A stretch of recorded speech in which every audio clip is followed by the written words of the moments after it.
নতুন একটি বাংলা সিনেমার টিজার কিন্তু ইউটিউবে রিলিজ করেছে। 1 মিনিট 4 সেকেন্ডের মতো টিজারটি রিলিজ হওয়ার সঙ্গে সঙ্গেই কিন্তু যথেষ্ট জনপ্রিয়তা অর্জন করতে পেরেছে এবং প্রচুর মানুষ কিন্তু পজিটিভ কমেন্ট করেছে। এই মুভিটির নাম হচ্ছে চন্দ্রবিন্দু, যেখানে অঙ্কুশ, ঐন্দ্রিলা সহ আরো অনেক জনপ্রিয় অভিনেতা এবং অভিনেত্রী কিন্তু এই সিনেমাতে অভিনয় করেছে। 1 মিনিট 4 সেকেন্ডের এই টিজারে যতটুকু দেখানো হয়েছে পুরো মুভির সম্পর্কে মোটামুটি একটা আইডিয়া করা যেতে পারে যে অঙ্কুশের একটি বইয়ের দোকান থাকে যেটি কলকাতা থেকে লন্ডনে শিফট করে এবং এই যে পুরো জার্নি সেটি কিন্তু খুব কষ্ট করে তিনি ওই জায়গা পর্যন্ত নিয়ে যেতে পারেন। বাট একটা সময় এসে তার বাবা মায়ের অ্যাক্সিডেন্ট হয়ে যায় এবং তার আগে কিন্তু তিনি বারণ করেন যে ওয়েদার খারাপ আছে, এখন এই মুহূর্তে জার্নি করাটা একদমই ঠিক হবে না। বাট তার বাবা মা সেই কথা শোনে না এবং একটি গাড়ি অ্যাক্সিডেন্টে তারা মারা যায়। এর পরবর্তী সময় একজন অঙ্কুশকে বলেন যে তুমি তোমার বাবা মায়ের সঙ্গে কথা বলতে চাও কিনা।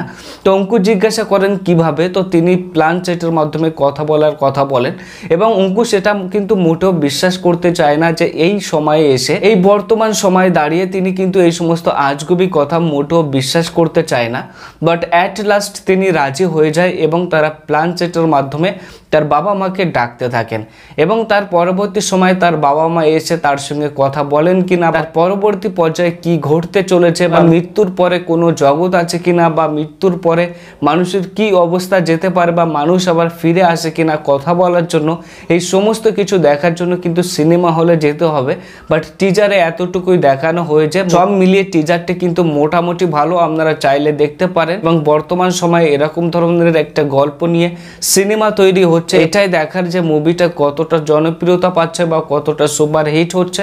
বা টিজারে যতটুকু দেখানো হয়েছে অঙ্কুশের অ্যাক্টিং কিন্তু যথেষ্ট ভালো এবং সেই সঙ্গে এই সিনেমার অন্যান্য যে সমস্ত অ্যাক্টররা আছে তাদের যতটুকু টিজারের মধ্যে দেখানো হয়েছে সবাই কিন্তু যথেষ্ট ভালো।